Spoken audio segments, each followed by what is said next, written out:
கர்த்தருடைய பரிசுத்த நாமத்திற்கு துதியும் கனமும் உண்டாகட்டும். லேவியராகமம் 18ஆம் அதிகாரம் 5ஆம் வசனத்தில் கர்த்தர் இவ்வாறு கூறியிருக்கிறார்: என் கட்டளைகளையும் நியாயங்களையும் கைக்கொள்ள கடவீர்கள். அவைகளின்படி செய்கிறவன் எவனும் அவைகளால் பிழைப்பான். மேலும் மத்தேயு 19ஆம் அதிகாரம் 17ஆம் வசனத்தில் ஆண்டவராகிய இயேசு கிறிஸ்து, நீ ஜீவனில் பிரவேசிக்க விரும்பினால் கற்பனைகளை கைக்கொள் என்றார்.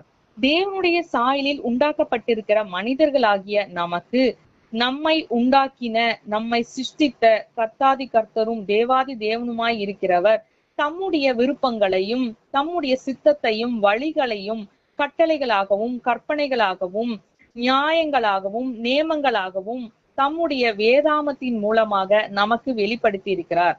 அவைகளை நாம் கை கொள்ளும் பொழுதுதான் நமக்கான நன்மைகளையும் ஆசீர்வாதங்களையும் நாம் சுதந்திரித்துக் கொள்ள முடியும்.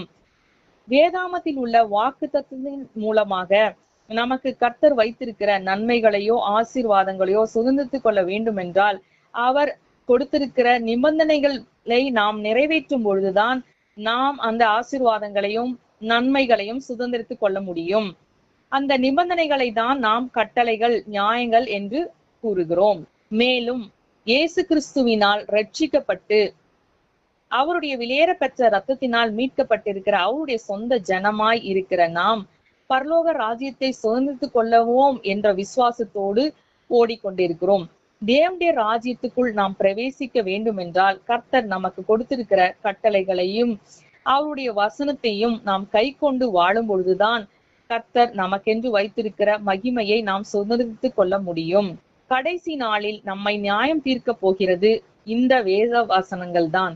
ஆகவே கர்த்தர் நமக்கு கொடுத்திருக்கிற கட்டளைகள் என்ன, கற்பனைகள், அவருடைய கற்பனைகளும் அவருடைய நியாயங்களும் நீதிகளும் என்னென்னவைகள் என்பதை நாம் அறிந்து கொள்ள வேண்டும் என்பதற்காக இனி வரும் பதிவுகளில் கர்த்தர் நமக்கு கொடுத்திருக்கிற கட்டளைகள் என்ற தலைப்பில் நாம் வேத வசனத்தின் மூலமாக கர்த்தர் நமக்கு கொடுத்திருக்கிற கட்டளைகளையும் நீதி நியாயங்களையும் அறிந்து கொள்ளலாம்.